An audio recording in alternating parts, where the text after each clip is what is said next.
सदस्य श्री प्रीतम सिंह जी। आपको ना मालूम है, आपने बताया नहीं। मंत्री जी नारायण नगर से दुनिया सादा लोग। माननीय अध्यक्ष जी, कार्य स्थगन के इस प्रस्ताव पर मालूम है, आपने मुझे बोलने का अवसर दिया, इसके लिए मैं आपका आभार व्यक्त करता हूं। आपको बहुत बहुत धन्यवाद देता हूं। राज्य के बेरोजगार साथियों के परिप्रेक्ष्य में नेता प्रतिपक्ष ने बड़े विस्तार से अपनी बात कही। उन तमाम बातों से अपने आप को शपथ करता हूं। माननीय अध्यक्षा जी, उत्तराखंड का नौजवान साथी रोजगार के लिए सड़कों पर संघर्ष करने का काम कर रहा है और सत्ता में बैठे हुए लोग पुलिस बल के माध्यम से उनका दमन करने का काम कर रहे हैं। जब राज्य का आंदोलन चल रहा था, राज्य के आंदोलन के समय कई बार ये प्रश्न खड़े हुए, यदि उत्तराखंड राज्य बनेगा तो राज्य बनने के बाद किस तरीके से राज्य को संचालित किया जाएगा। और उस वक्त हम कहते थे कि उत्तराखंड का पानी और उत्तराखंड की जवानी इस राज्य को स्वावलंबी बनाने का काम। लेकिन आज बड़े खेद के साथ कहना पड़ रहा है कि जो नौजवान साथी रोजगार मांग रहा है उसे रोजगार नहीं मिल पा रहा है, और जो रोजगार नहीं मिल पा रहा है उसकी सबसे बड़ी विडंबना यह है कि जो परीक्षाएं हो रही हैं उन परीक्षाओं में व्यापक स्तर पर नकल हो रही है, भ्रष्टाचार हो रहा है। और जब इसके खिलाफ आवाज बुलंद होती है, आवाज उठती है, तो हम राजनीतिक दल के लोग एक दूसरे के पाले में गेंद डालने का काम करते हैं। और मैं समझता हूं एक दूसरे पर आरोप प्रत्यारोप करने की बजाय नौजवान साथियों की जो मंशा है, नौजवान साथियों की जो पीड़ा है, उस पीड़ा पर मरहम लगाने का दायित्व आज की तारीख में सत्ता में बैठे लोगों का है। जब विषय उठते हैं, हम बयान देते हैं तो सत्ता पक्ष की ओर से बयान आता है कि कांग्रेस के जमाने का मामला है, कांग्रेस की जब सरकार की थी तब का मामला है। और आज हम कह रहे हैं यदि हमारे जमाने का मामला था तो सत्ता में बैठे हुए लोग हाईकोर्ट के सिटिंग जज की देखरेख में सीबीआई जांच की संस्तुति करें। यह हम कहना चाहते हैं। अगर हम दोषी पाए जाएंगे, अगर हमारा नकल कराने में हाथ पाया जाएगा तो स्वाभाविक बात है, जो सजा हमको मिलेगी हम उस सजा को भुगतने के लिए। आपका तो नहीं है पर आपको भी मालूम है, आपका तो नहीं है पर आपको भी मालूम है। नहीं मालूम किसको है किसको नहीं, मैं अभी आगे आ रहा हूं, अभी सुनते जाइए यार, आगे आ। माननीय अध्यक्षा जी, उत्तराखंड अधीनस्थ सेवा चयन आयोग का गठन 17/8/2014 में हुआ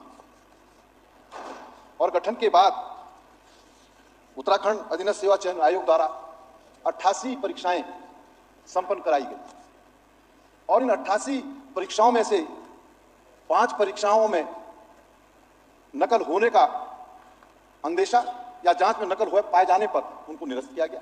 और वो 5 परीक्षाएं हैं पंचायती राज विभाग के अंदर ग्राम पंचायत विकास अधिकारी की परीक्षा, वन विभाग में वन दरोगा की परीक्षा, स्नातक स्तर के पद की जो भर्ती हुई वो परीक्षा, सहायक लेखाकार लेखा परीक्षक, सचिवालय रक्षक भर्ती परीक्षा, ये परीक्षाओं को निरस्त किया गया। 88 परीक्षाओं में से मात्र 5 परीक्षाओं में ये बात पाई गई कि उसमें नकल हुई है। और हम यही तो कह रहे हैं कि जिस दिन आयोग का गठन हुआ, गठन के बाद जो पहले अध्यक्ष थे आयोग के, आज वो जेल में है। तो जब वो जेल में है तो बाकी परीक्षाओं को क्लीन चिट हम कैसे दे सकते हैं? किस आधार पर हम ये कह सकते हैं कि मात्र 5 परीक्षाओं में नकल हुई और बाकी परीक्षाएं सही हुई? ये कैसे संभव? हालात ये है कि उत्तराखंड अधीनस्थ चयन आयोग में जिसको सरगना बताया गया, क्योंकि ये विषय हमने जब पिछला सत्र था तब भी उठाया था, मैं उन बातों को नहीं दोहराना चाहता हूं, मैं उससे आगे की बात कह रहा हूं। जिसको सरगना बताया गया वो जेल की शिक्षों के पीछे है, उसको किसका संरक्षण प्राप्त था? माननीय अध्यक्षा जी, जिसको सरगना बताया गया उस सरगना के खिलाफ 17/2/2020 को मंगलौर थाने में एफआईआर दर्ज, नकल के परिप्रेक्ष्य में एफआईआर दर्ज होती है। और एफआईआर दर्ज होने के बाद, ये सुबोध से कह रहा हूं कि 17/2/2020 एफआईआर दर्ज होती है और एफआईआर दर्ज होने के बाद वो खुला घूमता रहता है। और तो और 11/12/2020 को उत्तराखंड बेरोजगार संघ द्वारा पुलिस महानिदेशक को पत्र लिखा जाता है और उस पत्र में यह उल्लेख किया जाता है कि जिस व्यक्ति के खिलाफ मंगलौर थाने में एफआईआर दर्ज हुई है, क्यों कार्रवाई नहीं हो रही है? मंगलौर थाने में एफआईआर दर्ज होती है और 11/12/2020 को उत्तराखंड बेरोजगार संघ जो है पुलिस महानिदेशक को जो पत्र लिखता है और उसके बाद जिन लोगों के कंधे पर प्रदेश की कानून व्यवस्था को मजबूत बनाए रखने की जिम्मेदारी थी, जिन कंधों पर अभियुक्तों को जेल में डालने की जिम्मेदारी थी, इस प्रदेश के पुलिस महानिदेशक 2022 में उसी अभियुक्त के घर, उसी अभियुक्त के रिजॉर्ट में जाने का काम करते हैं। क्यों? इसीलिए हम कह रहे हैं कि सीबीआई जांच होनी चाहिए और सिटिंग जज की देखरेख में होनी चाहिए। अगर कानून के रखवाले अपराधियों को शरण देने का काम करेंगे तो इस प्रदेश के अंदर कानून व्यवस्था कैसे मजबूत होगी और नकल कैसे रुकेगी, ये प्रश्न आज पूरे उत्तराखंड के सामने है। माननीय अध्यक्षा जी, और तो और अब मैं आपके माध्यम से सरकार से कहना चाहता हूं कि जिसको नकल कराने का सरगना बताया गया और जिसके खिलाफ 17/2/2020 में एफआईआर हो जाती है, उसके परिप्रेक्ष्य में प्रदेश के पूर्व मुख्यमंत्री कहते हैं कि ये बीजेपी के नेता है। मैंने नहीं कहा, ये पूर्व मुख्यमंत्री ने कहा। और तब जाकर के 14 अगस्त 2022 को पार्टी से निकालने की बात होती है। अध्यक्षा जी, आपके माध्यम से सरकार को चेताना चाहता हूं, सरकार से कहना चाहता हूं कि जो घटनाक्रम मैंने कहे हैं, जो तथ्य मैंने आपके माध्यम से सदन में रखे हैं, इसकी भी जांच करा ली जाए, मुझे कोई आपत्ति नहीं।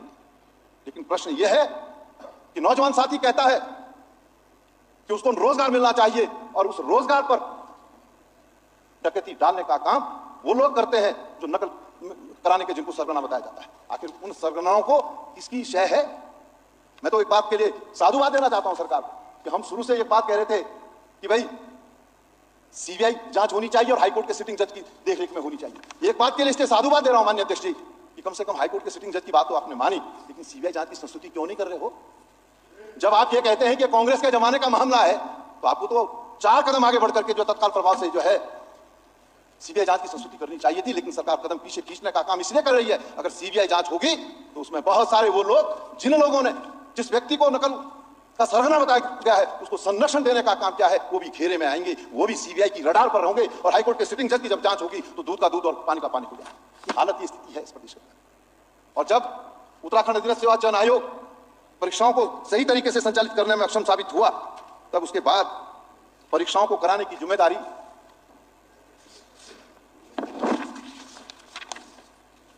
उत्तराखंड अधीनस्थ चयन आयोग में जब पेपर लीक हुए, नकल हुई, तब उत्तराखंड लोक सेवा आयोग को यह जिम्मेदारी सौंपी गई कि वो परीक्षाओं को संचालित कराने का। या आपका उत्तराखंड में सीबीआई से प्रेम है? राजस्थान, उत्तर प्रदेश, छत्तीसगढ़ में पूरी कांग्रेस बैठी है सीबीआई के विरोध में। राजस्थान, छत्तीसगढ़ आप इस्तेमाल कर ही रहे हैं सीबीआई को, कांग्रेस के खिलाफ कर रहे हैं, कांग्रेस के खिलाफ कर रहे हैं।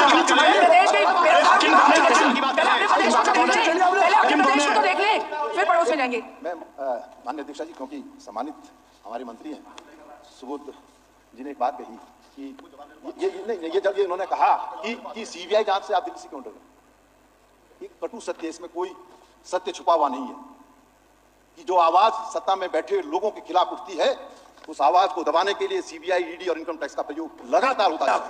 वही तो कहना, फिर क्यों इसीलिए मैं माननीय मंत्री जी से कहना चाहता हूं, इसीलिए हमने कहा कि सीबीआई जांच हो लेकिन हाईकोर्ट के सिटिंग जज की देखरेख में हो। ये हमारा, आप बोलेंगे सीबीआई भी की हुई है, किसने घूम रही है आप पे? अरे नकल का सरगना, उस हाकिम का हाकिम कौन है? आज उत्तराखंड के लोग उसको ढूंढने का काम कर रहे हैं और सरकार उसमें विफल साबित हुई है। मुझे कहते हुए संकोच। माननीय अध्यक्षा जी, उत्तराखंड लोक सेवा आयोग द्वारा 2000 से आज तिथि तक 98 परीक्षाएं आयोजित की गई और आपके सामने है कि 12/3/2023 को पटवारी और लेखपाल की जो भर्तियां आयोजित की गई, उसमें व्यापक स्तर पर नकल हुई। पहले तो उत्तराखंड अधीनस्थ चयन आयोग में नकल हो रही थी और अब स्थिति यह हो गई कि उत्तराखंड लोक सेवा आयोग, जिसको हम ये समझते थे कि वो फुल प्रूफ व्यवस्था के तहत परीक्षाओं को संचालित कराने का काम करेगा, वहां पर जो है लेखपाल और पटवारी भर्ती भी जो है उसका परीक्षा पत्र भी जो है लीक हो जाता है। तो हम अब कैसे यकीन कर लें, हम अब कैसे भरोसा कर लें कि उत्तराखंड लोक सेवा आयोग द्वारा जो 98 परीक्षाएं पूर्व में की गई हैं वो बिल्कुल सही तरीके से हुई है? हम कैसे यकीन कर लें कि उन परीक्षाओं में नकल नहीं है? और इसीलिए हम कह रहे हैं कि एक सेकंड प्रीतम जी, मान्य कहीं से कुछ जलने की दुआ रही है। प्रीतम जी का दिल तो नहीं जल रहा, लेकिन आ रही है नहीं जी, ऐसी में आ रही है। वास्तव में आ रही है। आ रही है? हाँ, बैग आ रही है, स्मेल है जलने की। हाँ, आ तो रही है। ज्यादा स्मेल है। हाँ, आ रही है। बिस्मिल्लाह। आवाज में इतनी सत्यता थी कि वायर भी जल गए। देखो इसको चेक करो भाई। माननीय अध्यक्ष जी, आयोग पर भी इसलिए बात उठती है क्योंकि आयोग में लेखपाल भर्तियों में जो नकल हुई, जो भ्रष्टाचार हुआ, उसके तहत आयोग में जो अनुभाग अधिकारी थे उनकी गिरफ्तारी हुई और वो अनुभाग अधिकारी